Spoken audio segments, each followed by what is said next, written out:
বা রুটি যে কোনো কিছুর সাথেই এই মেয়োনিজটা খাওয়া যাবে। অসাধারণ টেস্টের মেয়োনিজ আজকে আপনাদের সাথে শেয়ার করব, যে কোনো রুটি বা কাবাবের সাথেই খাওয়া যাবে। আসসালামু আলাইকুম সবাইকে, আশা করছি আল্লাহর রহমতে সবাই ভালো আছেন। আজকে আমি আপনাদেরকে সিদ্ধ ডিমের মেয়োনিজ করে দেখাবো। তো এখানে আমি একটি সিদ্ধ ডিম নিয়ে নিয়েছি আর 1 কাপ পরিমাণ তেল দিয়ে দিচ্ছি। আমি এখানে সয়াবিন তেলটা ব্যবহার করছি, আপনারা চাইলে এখানে সানফ্লাওয়ার অয়েল অথবা অলিভ অয়েলও ব্যবহার করতে পারেন। হাফ চা চামচ লবণ দিয়ে দিয়েছি, এরপর দিয়ে দিব 2 চা চামচ চিনি। এখানে চিনিটা অবশ্যই আপনাদের টেস্ট অনুযায়ী দিতে হবে। আমি একটু চিনি বেশি খাই যার কারণে 2 চা চামচ ব্যবহার করেছি। এরপর 2 চা চামচের মতো দিয়ে দিচ্ছি পাউডার মিল্ক, 1 চা চামচ লেবুর রস দিয়ে দিচ্ছি। লেবুর রসটা দেওয়ার চেষ্টা করবেন, লেবুর রসটা দিলে মেয়োনিজের যে টেস্টটা ওটা আরো বেশি মজা হয়। এখানে দিয়ে দিচ্ছি গোলমরিচ, গোলমরিচটা অবশ্যই দিতে হবে, কালো গোলমরিচটাই যেন হয়। সব উপকরণ দেওয়া হয়ে গেছে, এরপর আমি মিক্সড করে নেব। ব্লেন্ডারে একবার মিক্সড করার পরে এখানে আরো একবার মিক্সড করার প্রয়োজন রয়েছে। এরপর আমি আরো একটু সামান্য তেল দিয়ে দিব, তেলটা অবশ্যই ধাপে ধাপে দিতে হবে।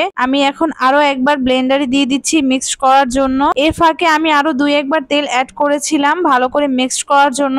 এখন দেখতে পাচ্ছেন আমার মেয়োনিজটা একেবারে তৈরি হয়ে গেছে। আপনারা যারা এই মুহূর্তে আমার ভিডিও দেখছেন প্লিজ আমার ভিডিওতে একটা লাইক দিয়ে দিবেন। আপনাদের একটা লাইক আমার ভিডিওটাকে অনেকের কাছে পৌঁছে দিতে সাহায্য করবে। আর যদি খুব বেশি ভালো লাগে আমার ফেসবুক পেজ থেকে যারা দেখছেন পেজটি ফলো দিয়ে দিবেন, আর যারা ইউটিউব থেকে দেখছেন চ্যানেলটি সাবস্ক্রাইব করে দিবেন। আর যারা অলরেডি এই কাজটি করেছেন তাদেরকে অসংখ্য ধন্যবাদ। খুবই মজা এবং পারফেক্ট টেস্টের একটি মেয়োনিজ, মাত্র একটি সিদ্ধ ডিম দিয়ে এত মজার একটি মেয়োনিজ বানানো যায়, সত্যি অসাধারণ তাই না? খুবই পারফেক্ট হয়েছে মেয়োনিজটা আর এটার থিকনেসটা অসাধারণ হয়েছে। আপনারা বাসায় ট্রাই করে দেখতে পারেন। কাঁচা ডিম দিয়েও মেয়োনিজ বানানো যায়, তবে কাঁচা ডিমের থেকে আমার কাছে মনে হয় সিদ্ধ ডিম দিয়ে মেয়োনিজ বানালে সেটা খেতে খুবই মজা লাগে আর কাঁচা ডিমের যে গন্ধটা সেটা আসে না। আমি এখন একটি রুটিতে মেয়োনিজটা দিয়ে আপনাদেরকে দেখাচ্ছি মেয়োনিজের থিকনেসটা কত সুন্দর হয়েছে আর এর ঘনত্বটা খুবই অসাধারণ। দোকানের মেয়োনিজের থেকে কোনো অংশে কম না তাই না? সব থেকে কম সময় লাগে এই মেয়োনিজটা বানাতে আর এর খরচটা খুবই কম। ঘরে থাকা সাধারণ উপকরণ দিয়ে অসাধারণ টেস্টের মেয়োনিজ বানানো যায়। আজকে আমার রেসিপিটা কেমন হয়েছে অবশ্যই কমেন্ট করে জানাবেন। আমার ভিডিওটি ভালো লাগলে অবশ্যই লাইক, কমেন্ট এন্ড শেয়ার করবেন। আল্লাহ হাফেজ।